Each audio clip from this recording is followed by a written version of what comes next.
you live, they have like a very successful club than the Texans or something. I forgot the name. Right, the Houston Texans. Mm-hmm. Yeah, the Houston Texans. Yeah. Even my website may not be as sophisticated as them, but it's a starting process, you know.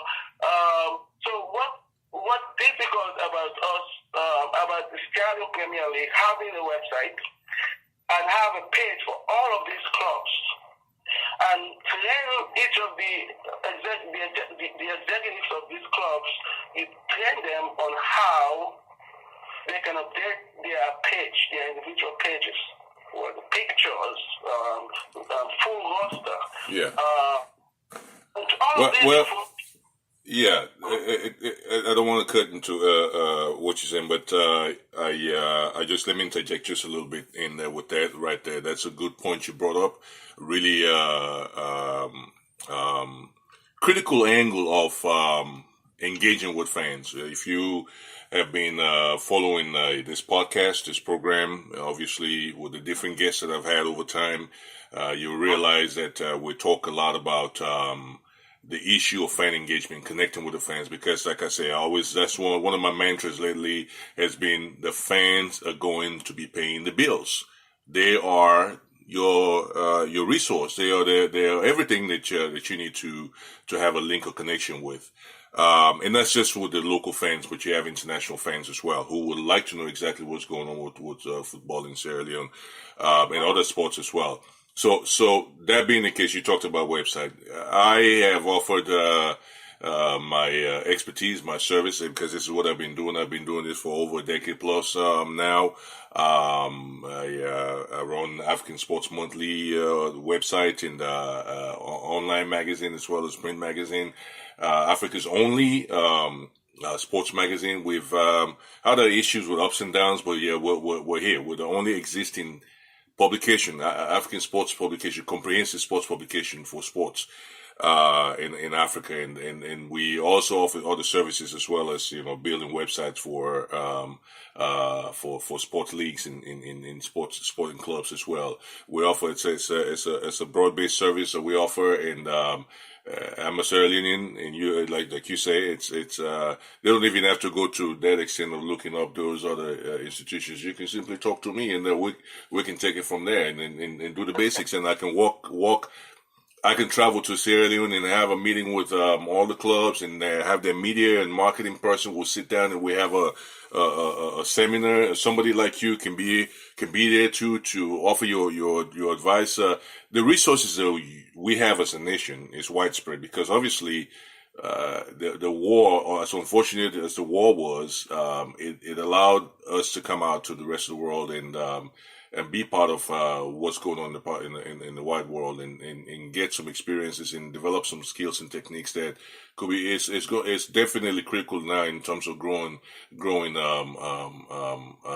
anything or developing anything in the country. The only thing that people have to do now is to allow other people to be contributors to national development, instead of having roadblocks or anything that they feel because, I don't know this person that well, this person belongs to this or that, whatever, those are minor issues compared to what we could gain as a nation in terms of working together, collaborating, doing things together. You talk about a website for the league.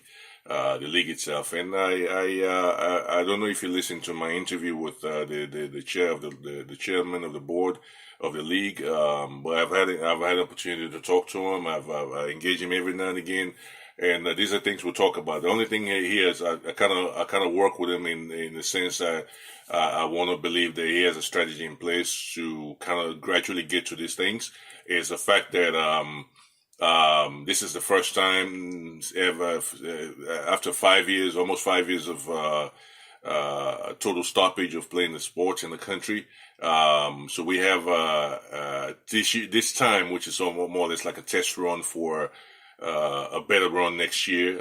So hopefully, maybe next year, most of these teams would have their own websites and media persons to be covering to doing these things. And so I'm not excusing any lapses at this stage because they ought to be prepared before you get out there and say, okay, we're going to do this. Of course, the government has had to infuse some money in it. Obviously $250,000 equivalent, so I understand in Leone's.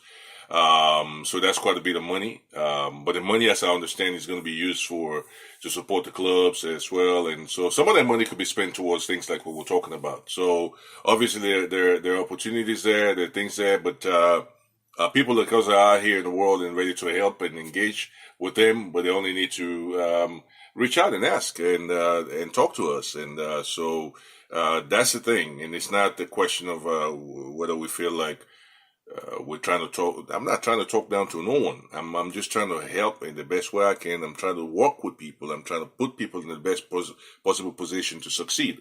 So, great point you brought up there.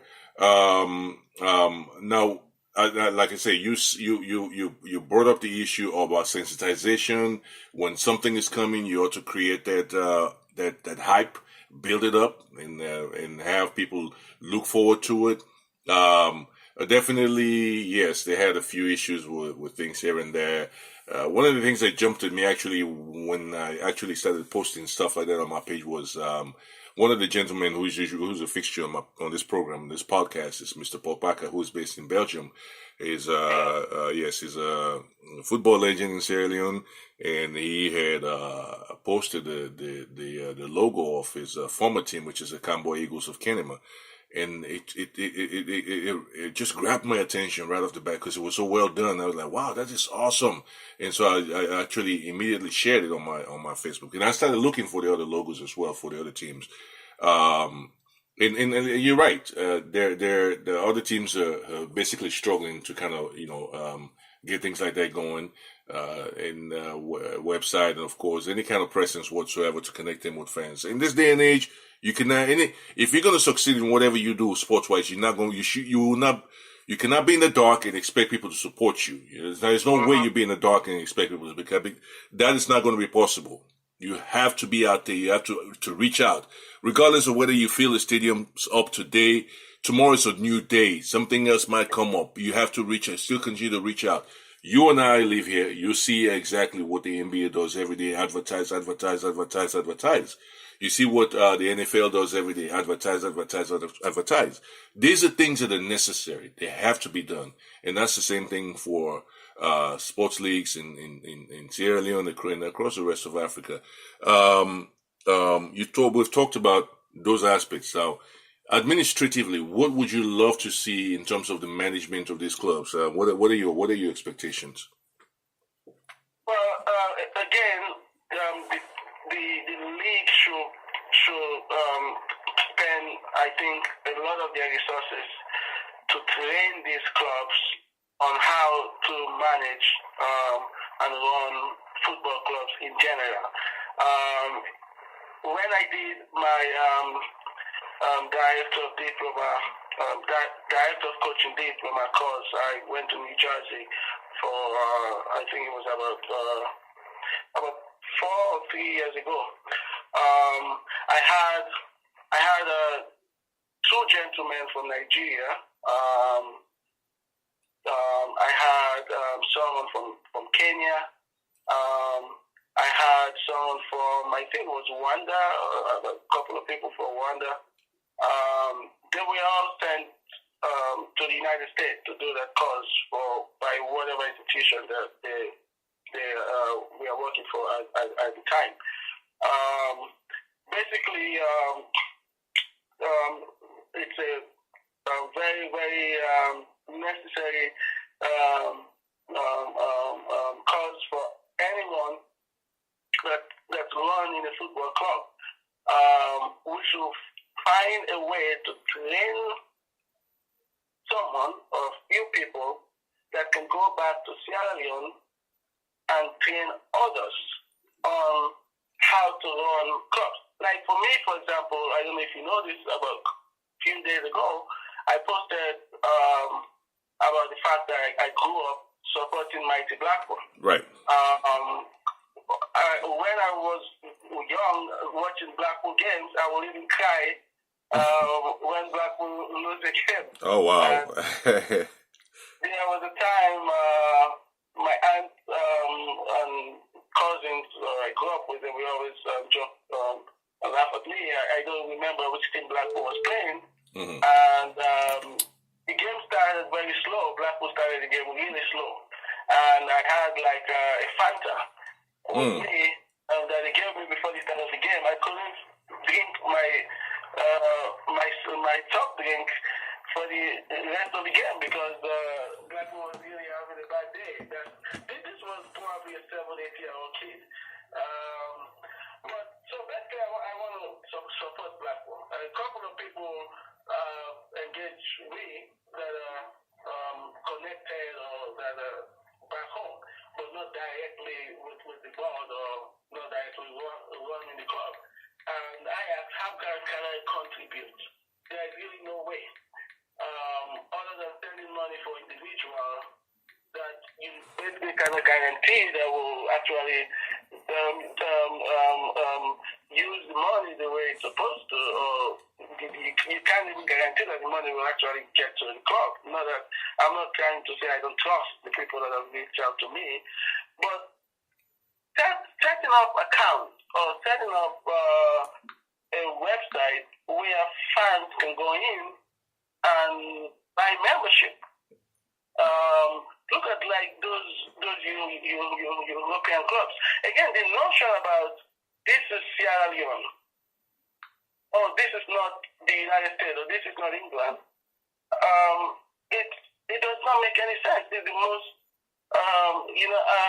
it just is the most bogus response you can get from Sierra Leone. Yes. What does it have to do with you being in Sierra Leone to not say, okay, if you want to help Mighty Blackpool or Eastern Lions or Old Edwardians, whatever team, we have this tier of membership, this tier of membership. This is what you will get if you pay $150 a month. You will get a magazine, you'll get this, you'll get that, you'll get 50% off for tickets on a game, or you'll get a ticket on presidential launch or those type of things. If you get the second tier of membership, you get this, you get this, you get this.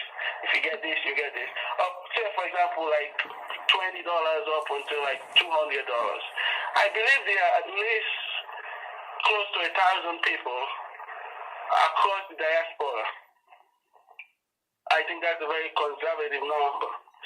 Yeah, I mean, I was just actually talking about that the other day with someone, and they told me, actually, I was estimating about 500,000 Sierra Leoneans live outside of Sierra Leone who live in the diaspora.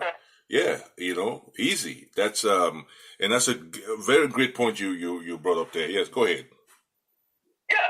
I mean, basically, a lot of money can be poured into the league just by membership, just by the institutions membership. Easily. Obviously, I see a lot of people talking about where to buy the jerseys, like the kits and stuff like that, which is good. That's going on. At least they're selling their jerseys. I just hope that again, people don't, as we do a lot in Africa, people don't like make the fake ones and tell them that they don't really go towards the clubs. But they are selling their kits. I don't know how ticket sales are allocated because, again, most of the clubs don't have, none of the clubs actually have their own stadium. No. Stadium. Yeah. Hello again. Sorry about the interruption. We have Mr. Kendall Decker back on the line, and he was talking about the issue of memorabilia and sales and ways to generate funding for the league. Mr. Decker, welcome back. Well, thank you, Mr. Koroma. Sorry for the interruption.